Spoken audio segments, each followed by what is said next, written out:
This is the Blood Red podcast from the Liverpool Echo, giving you the inside track on all the big talking points from Anfield.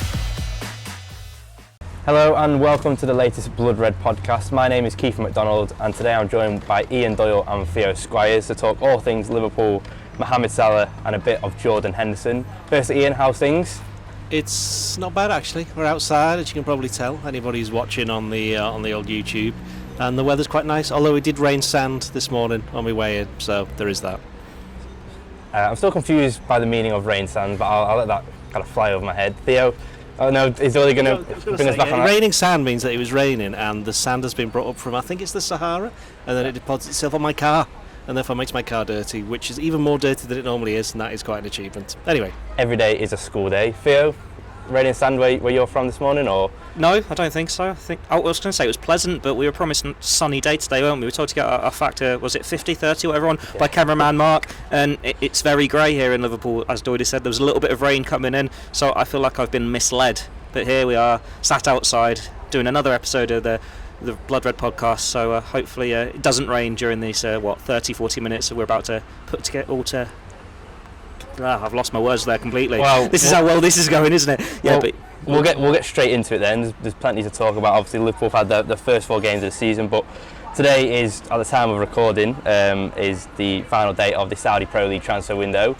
Ian, there's been a lot of talk over the last 2-3 weeks about certain Mohamed Salah and Al-Ittihad. There's a verbal bid rejected of 150 million last week by Liverpool.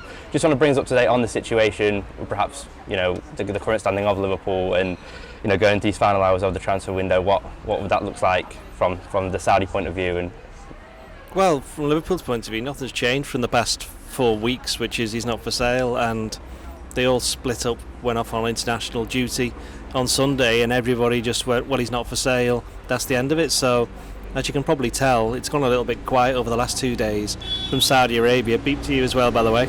And just a bus going past. It's the 10 to St Helens. It's a bus that goes everywhere, believe me. Anyway, going back to Salah.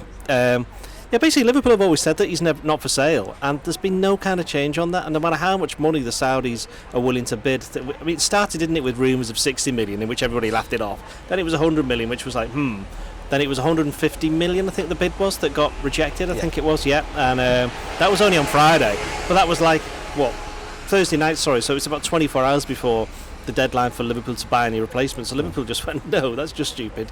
We're not going to sell him now. And I think they kind of know now, don't they? Al-Hilal are the ones that want to sign him, and Al-Ittihad, sorry. Al-Hilal will be next year. Yeah, Al-Hilal's next year. Sorry, I'm getting a little bit ahead of myself there. Al-Ittihad is the one that wants to sign him, and the point I was going to make then, that I've rushed to, is that there is some suggestion that this was their window to sign him, and he could next summer, if Salah does actually end up going to Saudi Arabia, which I think a lot of people are taking that as a bit of a given, but I'm not entirely massively 100% on that. Yeah. Purely on the basis that we don't know what it's going to be like in a year's time, to see what state the league's in. I mean, the league's not going to disappear. It's been there for not so much called the Saudi Pro League, but I mentioned on a podcast previously that there's a massive football history and heritage in Saudi Arabia. So their teams, I think Al-Ittihad, they're nearly 100 years old or something like that, the actual club itself. Yeah, so yeah. So they've been there around for a long time, so there's no suggestion that anything's going to happen to any of these clubs. But what could happen is that maybe the money gets pulled if it doesn't take off as much as they were, or certainly not as much money spent. Yeah. But again, that's just hypothesising. But again, that comes down to the point that everyone's just been kind of assuming that Salah's going to go, whether it's this year or next year. It's certainly not going to be this year now. It won't be in January because there's the Africa Cup of Nations. Seems no point in him going then. Liverpool definitely won't want to sell him mid-season. That takes you then to next summer. And who knows what state the league's going to be in, and which team that will be assigned, Mohamed Salah. So in that respect, I know it's what we said, about just gone 10 o'clock in the morning on Thursday. There's just going to be nothing happening. And I think that it's gone a little bit quiet over in Saudi Arabia suggests they've accepted that. But it may just be, laying the foundations for a move next year. And that's kind of been my thought from the start. They've been putting in the effort to show that they actually want to sign him and want him, whether it's Al-Ittihad, Al-Hilal, whoever. That Saudi want him as the figurehead, because he's obviously, the most famous Arab footballer in the world, probably ever. Would you say? Yeah, most successful, certainly, in terms of his profile and the stuff that he's won.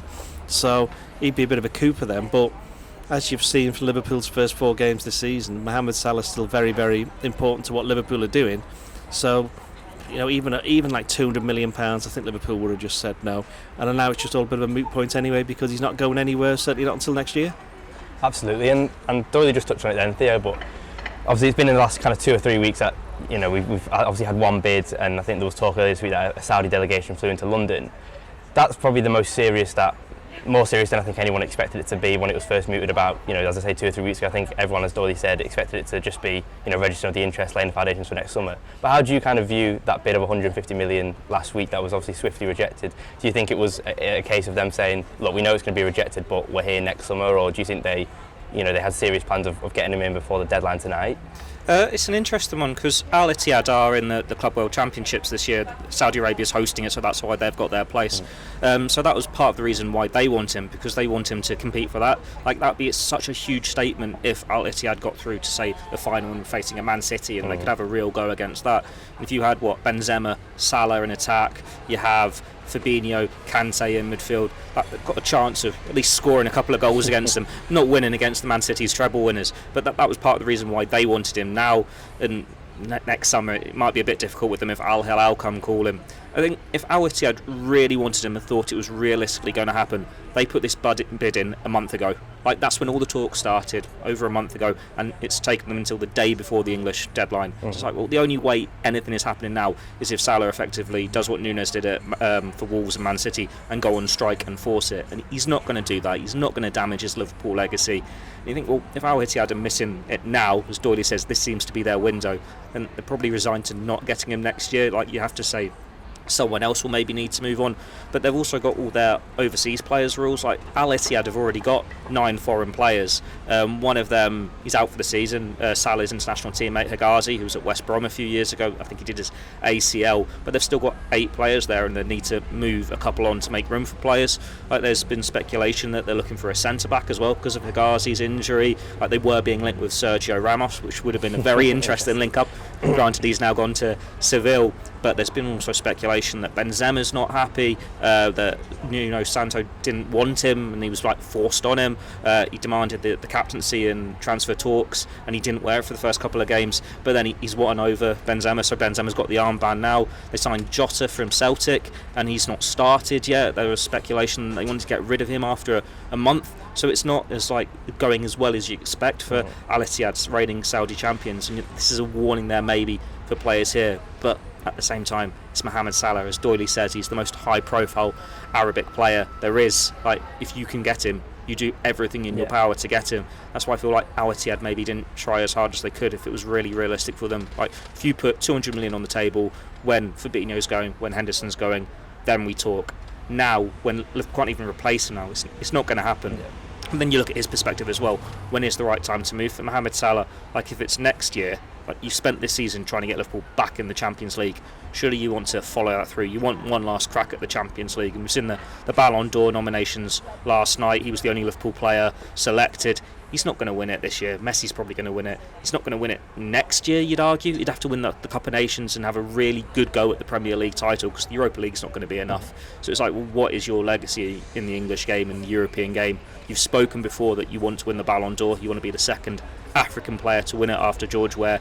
Maybe you need to stick around for a little bit longer, but we'll see. For Mohamed Salah, it is a move that would make sense to him and appeal to him to go to the Middle Eastern world, but that's why it's something completely different for us in the European side of things to look at, because we're not in that same viewpoint.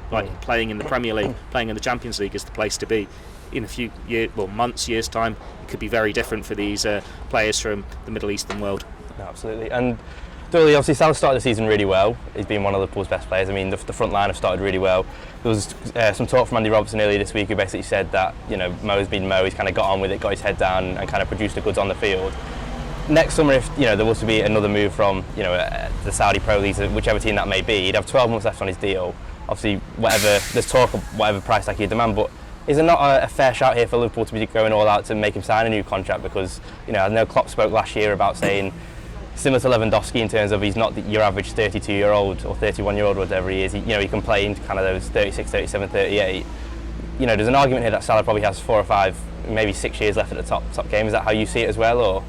I'm not sure he's got 4 or 5 years, maybe 2 or 3. But you don't just think because of it, he's adapted his game, and he's not as reliant as. Well, then he depends on what team you're playing for. And True. if you're playing for this Liverpool team, we know how they like to play. So there's only so much you can get away with when you get to a certain age. And I'm not saying that Salah's Jordan Henderson and whoever else, but you've seen, even someone like Wijnaldum and players like that they've dropped off massively, and Liverpool got rid, so they didn't waste any time there. Would like just to update my bus shout from earlier. It's not the 10, it's the 10A that goes everywhere, by the way. Anyone who knows what I'm talking about will be nodding with approval. If you're ever going to see him on a bus in Liverpool or Merseyside, it will be the 10A, trust me. But going back to Salah, it's interesting actually, when Theo was giving his answer then, I was thinking that, actually, he's probably right there. So if you get them into the Champions League, why wouldn't he stick around? But I tell you wouldn't want him to stick around. Liverpool, in the sense that then he'd be in his last year of his contract and then he'd leave for nothing at the end. So I'm thinking, tying in with your question that you've just asked, is possibly they may end up doing this rolling 1 year, 12-month contract where they always stay a year ahead and they come up with some kind of agreement. If that's possibly the only way, because Liverpool won't want to give a player who's 32, 33 loads of, a big long-term contract purely because of his age. Well, he won't want to take a pay reduction, you'd imagine, given. He won't take a pay reduction. He only want to pay a rise, but given the fact he's obviously got Saudi with offering quite a lot of money, so that's the other reason why. If he's going to go, it will be. Let's be honest, they're all going for the money, aren't they? No matter what anyone says. I'm sure we'll get onto that. We'll get onto that in a minute. Why wouldn't you, if you're that way inclined, as it were? There has to be some kind of. In fact, weirdly, Salah's probably the one player out of the whole lot that doesn't need that temptation because of everything else that we've already mentioned about what it would mean. So that's interesting in itself. But I think Liverpool, if they are going to offer, personally speaking, I'd do the 12-month thing. At the end of this season, I'll go, right, sit down and say, right, do you want to stay? Just so Liverpool always have the upper hand kind of thing. Yeah, and then say, right, how about we do this? We arrange, we'd have a rolling 12-month contract. And then when there's 12 months to go, we can have a look, and if you want to go, we'll sell you kind of thing. That would make a lot of sense for Liverpool. Whether it would make quite as much sense for Salah, probably not.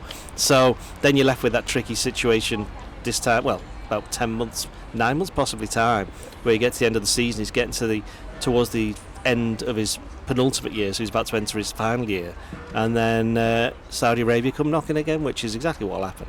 So then it's possibly going to be more on the player, and then we may I don't think there's any sense that Klopp will ever want him to go unless he has a massive drop off, and he's not shown any sign of that because of what you said right at the start of this question, where you look at Lewandowski, you look at players like that, Ronaldo less so, I think, because he's just kind of a different kind of player, full stop. Although I think he's one that Salah and players like that now look to as if that's the example. The very, very top players look at Ronaldo and go, well, he not only did he keep himself going, let's be honest, I think he is getting towards the end now. I think you can't go on for too long. Same with Messi, but certainly Messi's a different type of player. Messi's unique, you can forget about him. There's no one's like him.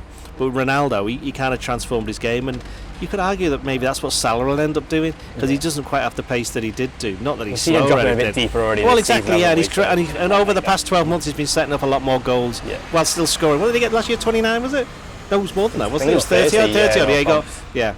Did he get 29 in the league, or am I just making that up? No, I think you're making that up. Yeah, it's like the leading goals for the Champions League. Yeah, that's right. So, with Salah, I think he already has been transformed a little bit, but it might take a little bit more if he wants to, carry on going for another 3-4 years, certainly at this level. And of course, again, it goes back to what we were saying before. We don't know what the Saudi League's going to be like in 12 months, let alone 2 years. So we don't know what standard they're going to be at. Although you would imagine the standard this season is going to be slightly better than it was last season, purely on the basis of all the players they brought in. And it's hypothetical, but just a question I want to put to both of you. Obviously, I know that the transfer market with the Saudi fees is quite volatile at the minute, but what is an offer that you think Liverpool would be happy with? Next summer, say he has a year left and Al-Ittihad or Al-Ittihad come in at the start of the window, what's an offer that you would probably be happy to see Liverpool accept? Is it 150 million? Is that the kind of the benchmark now, or? That's a difficult question, because if Saudi Arabia wasn't there, you're probably expecting Salah to go on a free transfer at the end of the contract. Like, if you can sell him for a profit, 6 months ago, you're happy. Like, it's what happened with Fabinho, it's what happened with Sadio Mane, and it was this marginal profit. But you think we never thought we were going to get that. We milked the best years out of them, got our money's worth in terms of winning trophies, getting to the Champions League year after year. We've certainly being paid back on the investment, and then it's just, oh, that's a nice little bonus, we'll get an extra 40 million for him. With Salah, you're going to more than double your money quite easily. So it's like, is the market in that state in 12 months' time where they can bid comfortably over 100 million? Is he still putting in 30 goals a season and worth that sort of money? He's going to have the Africa Cup of Nations. Like, if Egypt win that and he is at the tournament of his life, he's going to reach another level again. Like, he can put these demands on. I mentioned on the podcast last week, there is that premium on his fee anyway. Like we say, English players cost that little bit more over here because they're homegrown. Well, if you're in a Middle Eastern world, if you're in Saudi and you want to sign this high-profile Muslim player, that should cost them a little bit more than if you were a PSG, a Bayern Munich, or a Real Madrid trying to sign him. Paying for his status and his name. Exactly. Yeah. And then we've seen Harry Kane just go for 100 million to Bayern Munich when he had a year left on his contract. So for Salah, you're expecting at the very least that. Like if we were selling now, you'd want a world record fee. You'd want over 200 million, and you'd want it in a month ago, so you've got time to replace it, really come to terms with it now. At the moment, for next year, I suppose 120 million as the absolute starter point, but you take as much as you can if you are really going to consider selling him.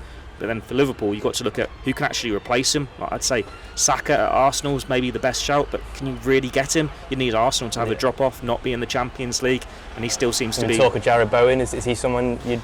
Bowen, is he really going to be coming in straight into that class? Like, it's an argument that you can't necessarily replace Mohamed Salah. You have to change how Liverpool play, and maybe that's where Darwin Núñez comes in. Darwin Núñez can come in and get the goals. Gakpo can be like the Firmino replacement. Maybe Diaz steps up a bit more. Jota's still getting goals, but you need to spread it around the team. We're certainly seeing with the midfield this year with Szoboszlai. You'd like to think McAllister and Gravenberch can do similar. You've got the likes of Elliott and Doku who could maybe in a couple of years' time really step up and be numbers in terms of that right winger slot, but you've got to just assess it as we go along over the next 12 months. And Doyle, same question to you, fee and any potential replacements in the Premier League or abroad that have maybe caught your eye? Well, there's always a replacement. There's no players irreplaceable, whether that is basically just plonking somebody in the same position or changing the team around. Otherwise, once a good player leaves a certain club, then that's it, they just go out of existence. So as we know, that never happens, does it? So yeah, I haven't got any names, to be honest. I'm just buying a bit of time trying to think of something. I like it. I've not really considered it, to be honest, because well, the thing is that Mbappe would be good. I'd just get him in for like whatever fee you get for Salah, and then sell him for Real Madrid for £300 million and just go, how do you like it? They could do that. But yeah, in terms of Salah, I think next year £150 million, and if he shows any inclination that he wants to go, just say, fine. And if you get that at the start of the window, it leaves Liverpool in a pretty happy position, doesn't it? And of course the thing is, no matter what they get for him, Liverpool will know that when they then go looking for somebody, the other teams will be like, oh, you got loads of money now, so we're going to put a load more value on this particular player. So they're going to have to, whoever the sporting director is then, and it could be me by then, let's be honest. Just note to Liverpool, probably don't do that, given I've just told you that I don't know any players that can replace him. So yeah, I think £150 million, but as we just said, just in my last answer, it will be interesting to see how much the Saudis want him then. Yeah. No, absolutely.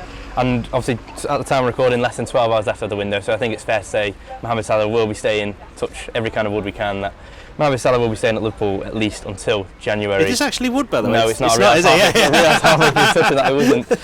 But one player who did leave Liverpool for Saudi Arabia earlier this summer was Jordan Henderson, and he has been in the news this week. He did a chat. He did a chat with somebody else. That wasn't us. No. Yes, with the Athletic, David Ornstein, Adam Crafton. A really good chat for anyone who hasn't seen it. But there was a lot of elements that were discussed, obviously the motivations behind his move, how he's adapting to Saudi, and there was also some interesting comments on Jurgen Klopp. Henderson said alarm bells were ringing. He had a chat with Klopp back in the last season, and then when he returned to pre-season, we know he went through this kind of vigorous training routine over the summer and was kind of keen, shall we say. He did the boxing, didn't he? Did a lot of topless boxing, and then he came back and said that his stance hadn't changed, which I'm not sure I entirely believe, given he didn't even complete 2 weeks of pre-season, didn't even play a game. But then in the second part of this interview, he essentially said that Klopp has come out now and said that he's really happy with his team, which would infer that he's happy with the players that will go. I just wanted to get your take on maybe his comments. The first thing, Klopp's not going to say, I'm really unhappy with my team and I wish we had Jordan Henderson. That's never going to happen, and Jordan Henderson should know that. So I think we can safely say he's just playing the game. Yeah, playing a bit of a game there. In terms of not being wanted, don't forget that it was Jurgen Klopp that insisted that Henderson got a new contract at the age of 31, was it 32? Something like that. 4-year contract as well. Yeah, and kept him as captain obviously. So there was never any suggestion that he was going to have the captaincy taken away from him this season, even though it's obvious that he wasn't going to be playing as much. And I wrote at the time that it's not a great look that the Liverpool captain, at the first sign of... Not the first sign. In fact, it would be the first time when he was the captain. The first sign of real pressure on his place, which is to be expected given his age and the fact that last season he was among many midfielders at Liverpool who didn't play particularly well for a large part of it. That he's kind of left, basically. I don't like to say that he's shirked the challenge because I don't think that he has. But I think he's... Something with that interview is that it was almost like he was trying to talk himself round all the reasons that he left, apart from addressing the one real reason, which was what we were saying before, is that he was offered an awful lot of money. And nobody likes to hear that, but how many people go to jobs because people offer them more money? Yeah. And we know that with Henderson, that there's another situation which I think Theo's going to touch on in a second. But in terms of the actual Klopp stuff, I think... To say that he did, well, it's a footballer interview. They're mostly wishy-washy. I hate to break that to everybody listening, but no, I mean, as you say, he's almost trying to convince himself. Yeah, I think you can tell when you're reading through it is that he's trying to avoid the actual nub of the actual argument. He's kind of tied himself in knots a little bit. Wasn't his best interview, let's put it that way. And I think it's one that over time he'll look back and go, ugh. And in his brain, it probably sounded a lot better than how it's going to, when it came out on paper or website. Sorry, the websites, because they don't have a newspaper. But just talking on, the situation overall with Klopp, I think to say that he didn't feel wanted at Liverpool, I think that's a bit daft. I think he didn't feel as though he was wanted as much as he used to be, which is a slightly different question. Which is probably right because he was obviously being phased out the team as a regular starter in the same way that James Milner was. And James Milner ended up sticking around for 8 years overall, and I think Henderson didn't want to become that kind of player coming on in the last 20 minutes. I think he said that before. Yeah. So that's another reason why he left, and also the financial opportunity to safeguard not only his future but that of his family, I suspect. And that was my next question about Milner. I mean, he won the European Cup at 33, and I think he made over 25, 30 league starts. Yeah. Liverpool playing in a second-rate UEFA competition, so there was Henderson's argument that he was going to be playing 10 minutes here and there doesn't really stand up, does it, when you kind of mirror it? I think he probably meant 10 minutes here and there in the very biggest games is what he was worried about. I think that because he's used to playing at that kind of level. I mean, and from his point of view, it's just interesting that he got named in the England squad, didn't he? And loads of people were kicking off, which I thought was a bit harsh because he hasn't literally, not much has happened since. He just moved a club. So, I think it'll be a sort of a phasing out, though. Well, the thing is, I think he just wants to get through to the Euros and that's it. And it'd be interesting to see where he actually is this time next year, whether he's still at Saudi. So, but just overall, the Klopp thing, I do think that was a bit... I just think he probably shouldn't have said it the way that he did. No, absolutely. And Theo, your kind of thoughts on, as we just touched on then, the same kind of issues and what he said. And I thought it was quite interesting as well because when he did do his kind of big video send-off, 2 or 3 months ago, whenever it was, there was no mention of Klopp. There was a mention of Damien Comolli, Brendan Rodgers, Kenny Dalglish, but there was no Jurgen Klopp, which I thought was quite interesting. Just also say your take on it all. I think Jordan Henderson is quite an insecure person. I don't mean that as an attack on him, but have any of us read his book? He's quite open about that himself in that book, like how he's always questioning, he needs that reassurance. And maybe the reassurance wasn't there this time from Jurgen Klopp in the same way it had been in the past when he was going to sign his new contract a couple of years ago. I think I've seen a suggestion today that his first day for pre-season was the same day Szoboszlai joined up, so maybe he did want to fight for his place, but then Szoboszlai, he was winning everything, wasn't he, in those first training sessions. He won the lactate test and you realise how good a player Liverpool have just signed to essentially take your place. Maybe that reality has scared him a little bit and he's a little insecure about that and what it means for him. That's quite a lot of hypothesising. It is, isn't it? Yeah. But it's a similar sort of route to when his new manager left Liverpool, in terms of Steven Gerrard didn't start at the Bernabeu in that game against Real Madrid that Doyle always loves writing about every year, and that's when he decided, yes, I need to go and leave, I need to play elsewhere, this isn't me being that supporting role. And maybe Henderson's thought similar.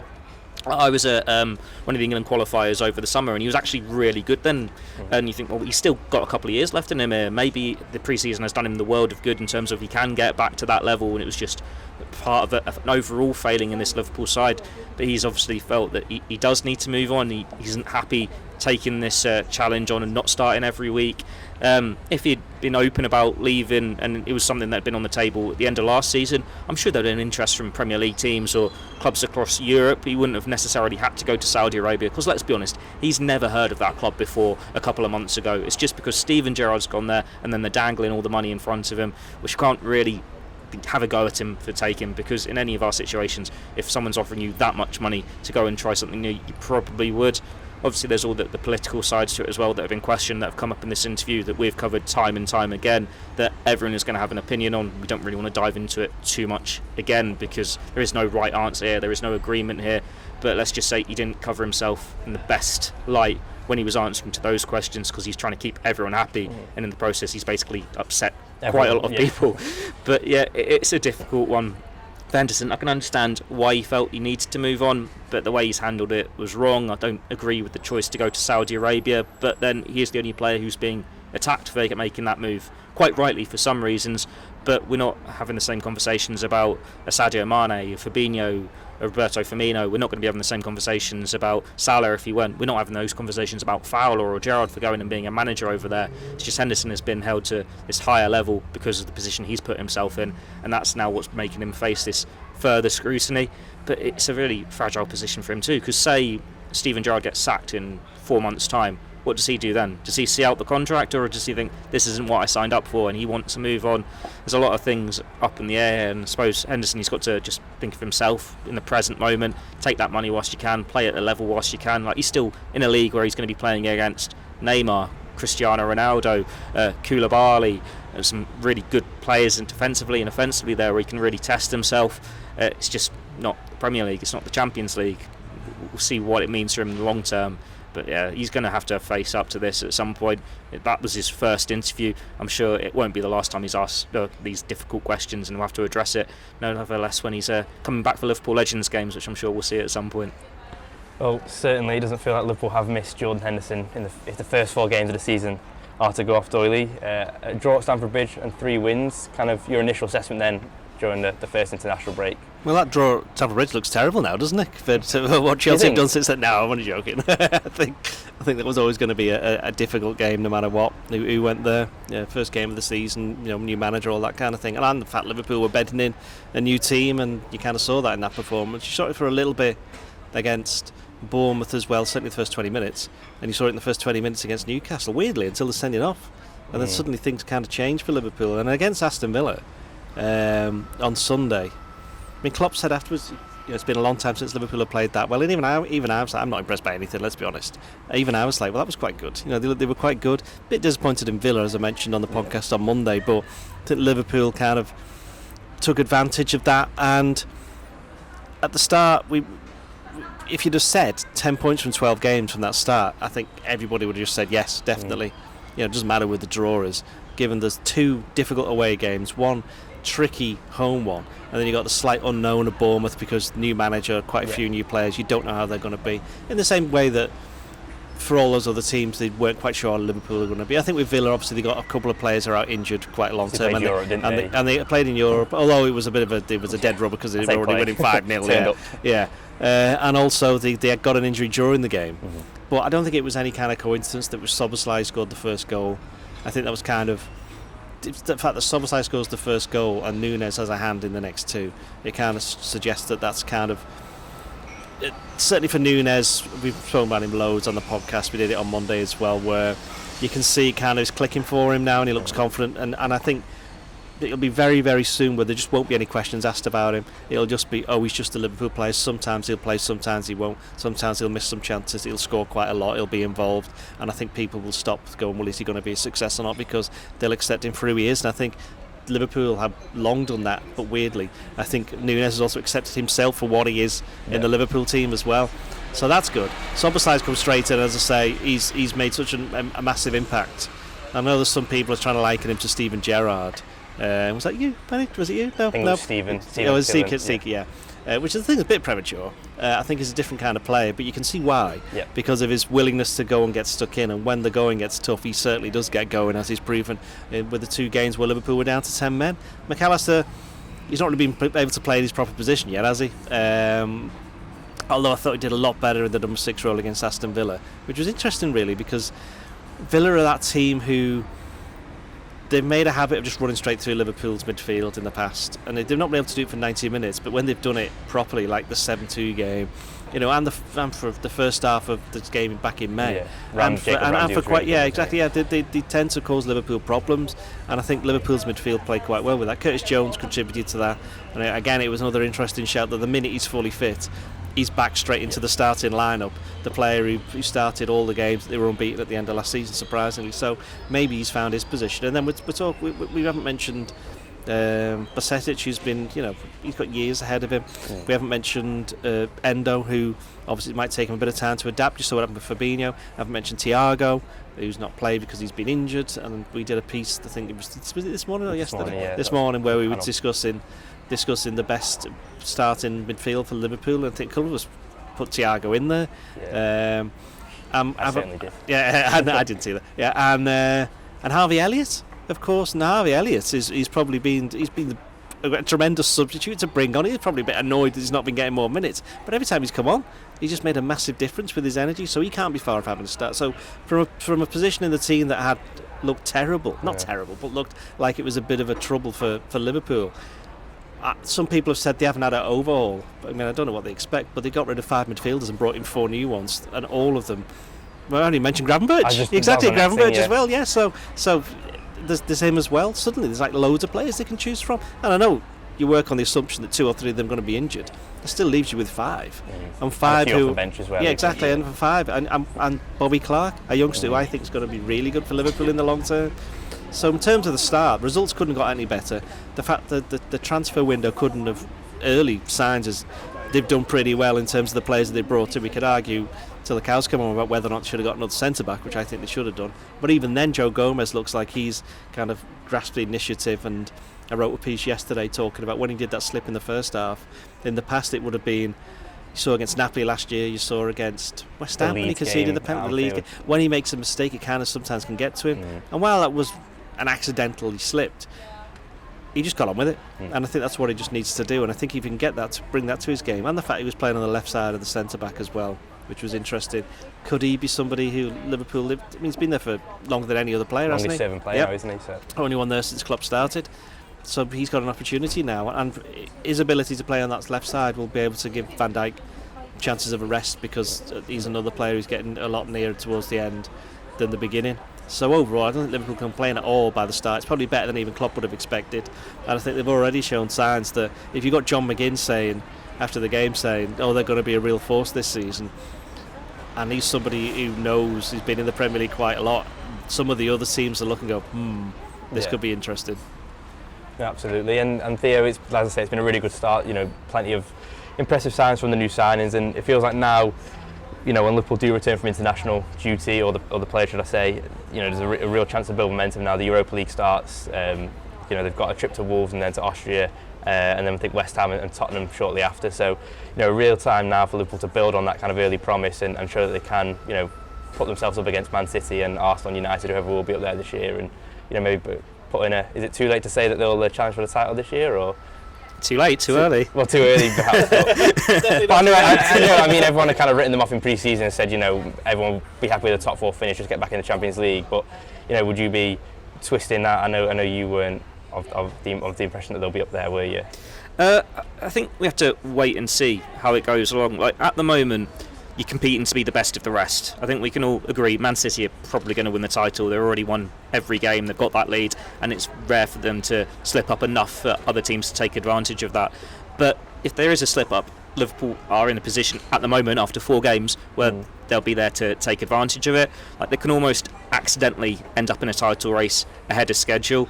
Like Jurgen Klopp said himself in, I think it was last week's press conference, he doesn't really know what to expect from his team this year. He's excited for what's to come, but this is just day one. It's that first step to what can come. Like obviously, they're going to get a hell of a lot better. They've got a very young midfield. The strike force is clicking, and you can rotate that as much as you like, and it's still as good as ever. Maybe couple of holes in defence, but we're seeing more confidence from like Gomez. Matip isn't as shaky either, and we've got like Conor Bradley coming through. They're in a stronger position now than they were last year. Like, the start has been better than expected. I feel like that's what killed Liverpool last year, a slow start, and then they kind of lost interest and lost focus. But the start has been better than expected, and it is only going to get better. Like when you have a midfield that you can say, this is our starting midfield, this is what we want to do. Like at the moment, you wouldn't know what is Liverpool's go-to team, you wouldn't know what their go-to formation is really, like where exactly that inverted fullback fits into it. I'd argue maybe the number 6 position isn't as strong as you'd like it, but that is being a bit harsh on Endo because we don't have a clue what to expect from him in terms of when he's adapted to Premier League football yet, or how much percentage he's going to play when he's back in this side. But the fact that all these are positives going, well, they will get better. Gravenberch will have had a month or a couple of weeks to settle in. He's not gone away on international duty. He's had that time training at the AXA. Then he's in with his new teammates. He's going to gel in. You've got McAllister and Szoboszlai hit the ground running. Endo's going to settle more.